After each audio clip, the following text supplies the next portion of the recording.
राधे कृष्ण राधे कृष्ण। जगत की ब्रह्म से अभिन्नता, परमार्थ तत्व का लक्षण, महाप्रलय काल में जगत के अधिष्ठान का विचार तथा जगत की ब्रह्म रूपता का प्रतिपादन। श्री वशिष्ठ जी कहते हैं, रघुनंदन, यह जगत न तो कभी परब्रह्म से उत्पन्न होता है न उसमें लीन ही होता है। इस प्रकार केवल यह सद्ब्रह्म ही सदा अपने आप में प्रतिष्ठित है। ब्रह्म में जो शून्य शब्दार्थ की कल्पना की गई है, अर्थात उसे जो शून्य कहा गया है, वह अशून्य की अपेक्षा से है। वास्तव में वह अशून्य रूप सत ही है।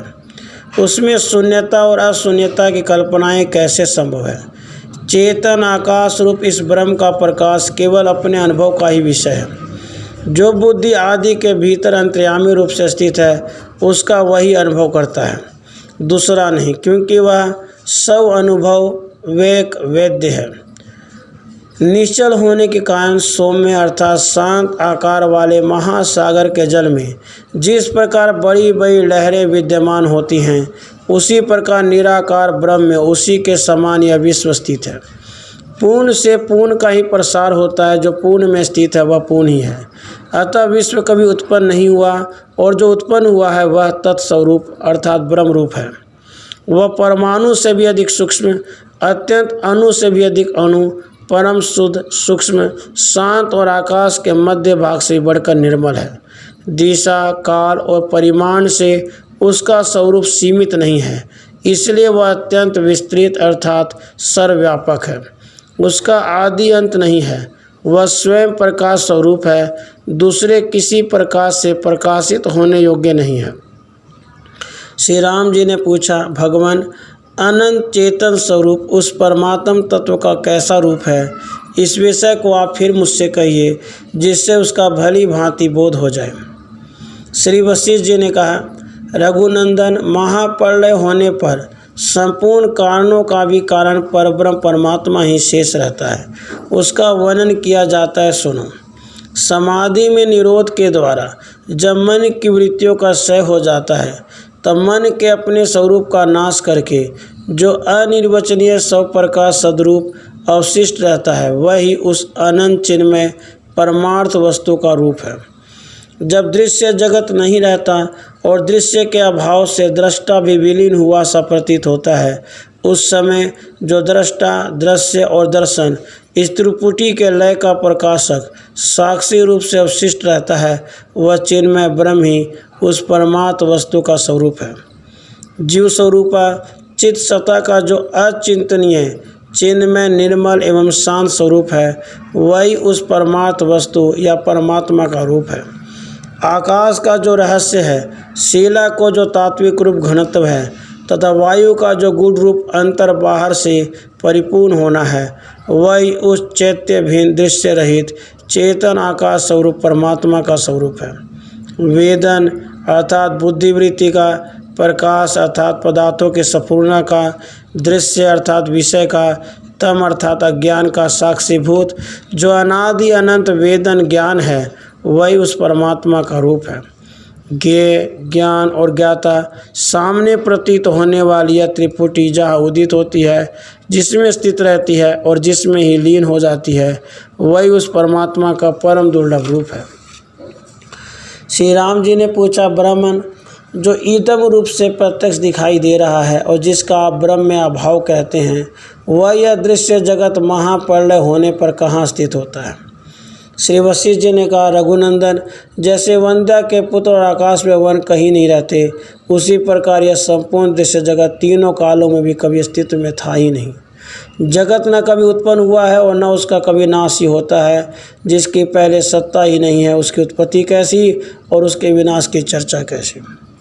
श्री राम जी ने पूछा, वंद्यापुत्र और आकाश वृक्ष की कल्पना तो की ही जाती है। वह कल्पना जैसे उत्पत्ति और विनाश से युक्त है, उसी प्रकार यह जगत भी जन्म और नाश से युक्त क्यों नहीं होगा? श्री वशिष्ठ जी ने कहा, जैसे सोने के कड़े में सुस्पष्ट दिखाई देने वाला यह कटकत्व वास्तव में है ही नहीं, सुवर्ण ही उसके रूप में भाषित होता है, उसी प्रकार परब्रह्म परमात्मा में जगत नाम की कोई वस्तु है ही नहीं। जिसे हम जगत कहते हैं वह ब्रह्म ही है। जैसे आकाश में जो शून्यता है वह आकाश से अलग नहीं है, उसी प्रकार ब्रह्म में प्रत्यक्ष उपलब्ध होने पर भी यह जगत उससे भिन्न नहीं है। जैसे कालीमा काजल से भिन्न नहीं है और जैसे शीतलता बर्फ से भिन्न नहीं है, उसी तरह परम पद परमात्मा में पृथक प्रतीत होने वाला जगत नहीं है। जैसे शीतलता चंद्रमा से और हिम से अलग नहीं होती, उसी प्रकार यह सृष्टि भी ब्रह्म से अलग नहीं है।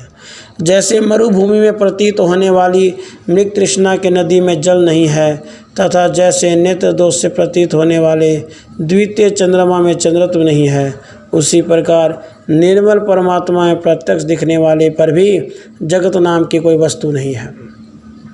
स्वप्न में स्वप्न देखने वाले पुरुष के अंतःकरण में जो स्वाप्निक जगत की भ्रांति होती है, वह जैसे संवित ज्ञान का विकास मात्र है, उसी तरह सृष्टि के प्रारंभिक काल में ब्रह्म में ही जगत का विकास हुआ है, अतः यह उससे भिन्न नहीं है।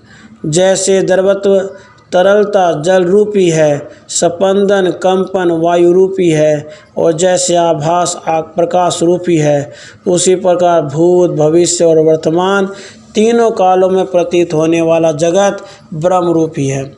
जिस प्रकार स्वप्न देखने वाले पुरुष के भीतर का चैतन्य ही ग्राम नगर आदि जैसा प्रतीत होता है, उसी प्रकार परमात्मा में उसका अपना चिन्मय स्वरूप ही जगत सा भासित होता है। श्री राम जी ने पूछा, ब्राह्मण, यदि अदृश्य रूपी विष उत्पन्न होकर भी स्वप्नगत जगत के समान मिथ्या ही है, तो इसकी इतनी सुदृढ़ प्रतीति कैसे हो रही है, यह बताइए। श्री वशिष्ठ जी ने कहा, श्री राम, यह जगत सर्वात्म ब्रह्मी में ही है, ब्रह्म से भिन्न कदापि नहीं। जगत रूप में जो इसकी प्रतीति होती है वह सर्वथा असत है। रघुनंदन, यह प्रसिद्ध परमात्मा एक ही है, उसके विषय में द्वितीय होने की कोई कल्पना नहीं है।